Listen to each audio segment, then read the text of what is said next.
Baik, di sini saya akan menjelaskan tentang apa itu hipertensi. Hipertensi atau tekanan darah tinggi adalah kondisi medis di mana tekanan darah terhadap dinding arteri meningkat secara resisten. Kondisi ini sering disebut sebagai simet kiner karena seringkali tidak menunjukkan gejala namun dapat meningkatkan risiko penyakit kardiovaskular, stroke, dan kerusakan organ lain, terutama jika tidak ditangani dengan baik.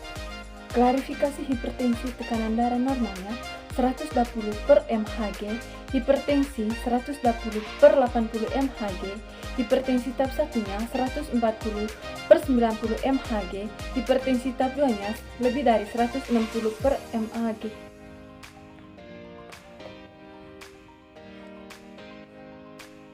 Penyebab hipertensi. Hipertensi primernya penyebab tidak diketahui secara pasti, tetapi faktor risikonya seperti usia, genetika, kebiasaan merokok, obesitas, kekurangan olahraga, dan pola makan tinggi, garam, dan dapat berintroduksi. Baik, di sini saya akan melanjutkan hipertensi sekunder disebabkan oleh kondisi medis lain seperti penyakit ginjal, gangguan hormonal, atau penggunaan obat tertentu. Baik, di sini saya akan melanjutkan faktor risiko hipertensi. Usia lanjut riwayat keluarga dengan hipertensi, obesitas, kekurangan aktivitas fisik, konsumsi garam yang berlebihan, konsumsi alkohol berlebihan, stres berlebihan, merokok. Baik, di sini saya akan melanjutkan komplikasi hipertensi. Jika tidak dikontrol, hipertensi dapat menyebabkan komplikasi serius seperti penyakit jantung koroner.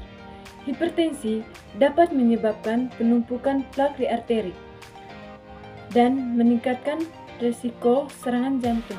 Yang berikutnya, komplikasi hipertensi. Jika tidak dikontrol, hipertensi dapat menyebabkan komplikasi serius seperti penyakit jantung koroner.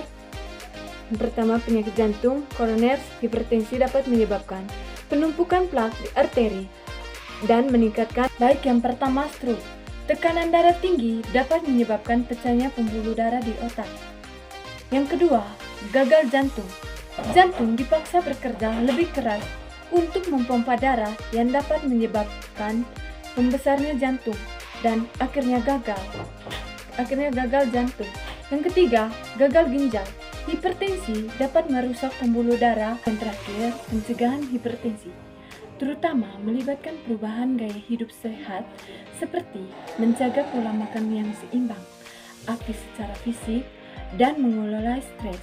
Yang kedua, dengan mengetahui faktor risiko dan gejala hipertensi, diharapkan masyarakat lebih waspada dan menjalani pemeriksaan kesehatan secara berkala untuk mencegah komplikasi